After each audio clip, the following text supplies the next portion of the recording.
बिस्मिल्लाहिर्रहमानिर्रहीम अस्सलाम वालेकुम। बेटा जी, 7th क्लास की साइंस का 6 चैप्टर हम पढ़ रहे हैं। आज जो टॉपिक डिस्कस करेंगे वो है atomic and mass numbers. Atomic number क्या होता है और मैस नंबर क्या होता है। सबसे पहले हमें बताया ये जा रहा है कि एटॉमिक नंबर क्या होता है और एटॉमिक नंबर को जी से डिनोट किया जाता है, ये भी याद रखना है हमने। The number of protons present in the nucleus of an atom is called the atomic number. यानी एटॉमिक नंबर जो है वो ये बताता है, वो ये रिप्रेजेंट करता है कि किसी भी एटम के न्यूक्लियस में प्रोटॉन्स कितने हैं। ठीक है, ये दोबारा मैं एक दफ़ा रिपीट कर देता हूँ क्योंकि इम्पोर्टेंट बात है ये कि इसको रिप्रेजेंट किया जाता है जी से। एटॉमिक नंबर का मतलब ये है कि किसी भी एटम के न्यूक्लियस के अंदर, न्यूक्लियस जो है वो सेंट्रल पार्ट होता है, तो किसी भी एटम के न्यूक्लियस में नंबर ऑफ प्रोटॉन्स को उसका एटॉमिक नंबर कहते हैं। यानी एटॉमिक नंबर ये जाहिर करता है कि किसी भी एटम के न्यूक्लियस में कितने प्रोटॉन्स हैं। ठीक है, the hydrogen atom has 1 proton in its nucleus. जो हाइड्रोजन एटम है उसके न्यूक्लियस में 1 प्रोटॉन होगा। It's atomic number is 1। सो इसका एटॉमिक नंबर क्या होगा? 1। एटॉमिक नंबर 1 होने की वजह से, या इसका मतलब ये होगा कि अगर जैसे हाइड्रोजन है, इसका एटॉमिक नंबर 1 है, तो हम जब हमें बताया जाएगा कि हाइड्रोजन का एटॉमिक नंबर 1 है, तो इसका इनडायरेक्टली मतलब ये होगा कि इसके न्यूक्लियस में नंबर ऑफ प्रोटॉन्स कितने हैं? 1, सिर्फ 1 है। कार्बन एटम है 6 protons in the nucleus. Carbon atom जो है उसके न्यूक्लियस में 6 जो हैं वो क्या हैं? प्रोटॉन्स हैं। तो इसका मतलब इसका एटॉमिक नंबर 6 होगा, यानी 6 होगा इसका atomic number. N oxygen atom has 8 protons in the nucleus. Atom के न्यूक्लियस में क्या है? 8 प्रोटॉन है, तो इसका एटॉमिक नंबर क्या होगा? 8 होगा definitely.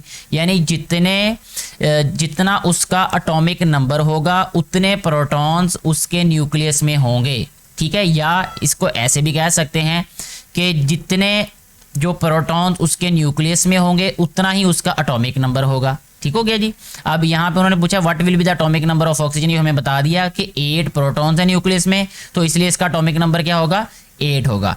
Each element has its own atomic number. हर एक एलिमेंट का अपना एटॉमिक नंबर होता है, क्योंकि हर एक एलिमेंट में उसके न्यूक्लियस में डिफरेंट नंबर ऑफ प्रोटॉन्स होंगे। We can identify an element by its atomic number. हम किसी भी एलिमेंट को उसके एटॉमिक नंबर से आइडेंटिफाई कर सकते हैं। यानी अगर हमें ये पता चल जाए कि भाई इसका एटॉमिक नंबर क्या है, तो हम ये आइडेंटिफाई कर लेंगे भाई ये कौन सा एलिमेंट है। ठीक है जी बेटे। नेक्स्ट पेज पे हमें बताया गया है कि मैस नंबर क्या होता है। मैस नंबर को ए से डिनोट किया जाता है। The sum of protons and neutrons. Protons और न्यूट्रॉन का जो सम होता है in the nucleus of an atom is called its mass number. अब मैस नंबर का क्या मतलब है? प्रोटॉन्स और न्यूट्रॉन्स जो हैं न्यूक्लियस के अंदर जितने भी पाए जाते होंगे उन दोनों का सम जो है वो क्या कहलाता है? मैस नंबर कहलाता है किसी भी एटम का, और इसको रिप्रेजेंट किया जाता है ए से। The hydrogen atom has only 1 proton in its nucleus. It's mass number is also 1। इसका मैस नंबर क्या होगा? 1। ठीक है। Carbon has 6 proton and 6 neutron. Carbon का जो एटम होता है इसके न्यूक्लियस में 6 प्रोटॉन और 6 ही न्यूट्रॉन है, तो इसका एटॉमिक नंबर क्या इसका जो मैस नंबर है वो क्या होगा? 12 होगा। ठीक है, क्योंकि हमें बताया गया है कि sum of protons and neutrons is mass number. ठीक है, मैस नंबर का मतलब कि प्रोटॉन और न्यूट्रॉन का सम होता है। We can use atomic numbers and mass numbers to find the number of neutrons in the atom. हम क्या कर सकते हैं? हम इस्तेमाल कर सकते हैं एटॉमिक नंबर्स को और मैस नंबर्स को क्या फाइंड करने के लिए? Number of neutrons in the atom. Atom के अंदर कितने न्यूट्रॉन्स हैं। तो इसके लिए देखें एक फार्मूला यहाँ पे बता दिया कि मैस नंबर जो है वो इक्वल किसके होता है? Number of protons and number of neutrons. यानी प्रोटॉन और न्यूट्रॉन का सम जो है वो क्योंकि किसके इक्वल होता है? मैस नंबर के। अब अगर हमें तीनों में से कोई भी 2 वैल्यूज़ पता होंगी तो तीसरी वैल्यू हम फाइंड कर सकते हैं। मैथ का बेसिक सा रूल है ये। General symbolic representation of an element is दस गिवन एज। तो जनरल जो रिप्रेजेंटेशन है वो क्या है? यानी ये इसका मैस नंबर जो होगा वो टॉप लेफ्ट पे लिखा जाएगा किसी भी एलिमेंट के, और जो जी है, जी किसे कहते हैं भला, जी का मतलब है प्रोटॉन्स, नंबर ऑफ प्रोटॉन्स, ये बॉटम लेफ्ट पे लिखा जाता है। ये इस तरीके से हम किसी भी एलिमेंट का जो मैस नंबर और उसके जो नंबर ऑफ प्रोटॉन है उसको राइट करते हैं। अब यहाँ पे एक एग्जांपल है, कहता है oxygen atom has atomic number 8। Oxygen का जो एटॉमिक नंबर है वो कितना है, 8 है, ठीक है। And mass number is 16, mass number कितना है उसका, 16 है। What would be the number of neutron in its nucleus, उसके न्यूक्लियस में कितने न्यूट्रॉन्स होंगे। अब देखें यहाँ पे हमें क्या क्या वैल्यूज बताई गई हैं। यहाँ पे सबसे पहले एटॉमिक नंबर बताया है 8 है, ठीक है।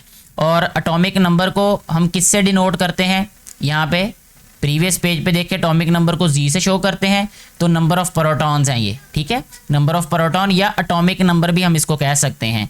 नंबर ऑफ प्रोटॉन और एटॉमिक नंबर एक ही बात है। तो ये 8 है, तो यहाँ पे हम लिख लेते हैं 8, यहाँ पे आ जाएगा 8 प्लस नंबर ऑफ न्यूट्रॉन्स हमने फाइंड करने हैं, तो इसको लिख लेता हूँ plus n is equal to, यहाँ पे मैस नंबर है तो मैस नंबर उन्होंने बताया है 16 है, ठीक है। तो 16 में से 8 इधर आके माइनस हो जाएगा, 16 में से 8 माइनस करें तो 8 आंसर आ जाता है। 8 इज इक्वल टू n के इक्वल आ जाएगा, और n क्या है, नंबर ऑफ न्यूट्रॉन्स। तो नंबर ऑफ न्यूट्रॉन्स कितने होंगे इसमें, 8 होंगे। इस तरीके से ये एग्जाम्पल सॉल्व हो जाती है, ठीक है जी। कहता है tungsten is an element with 74 protons, उसमें प्रोटॉन्स कितने हैं, 74 एंड 109 न्यूट्रॉन है। What is tungsten atomic number, इसका एटॉमिक नंबर क्या है, सब एक तो ये बताना है हमने, ठीक है। एटॉमिक नंबर क्या है, तो यहाँ पे देखें यह है एटॉमिक नंबर जी से डिनोट करते हैं, और एटॉमिक नंबर का मतलब होता है the number of protons in the nucleus.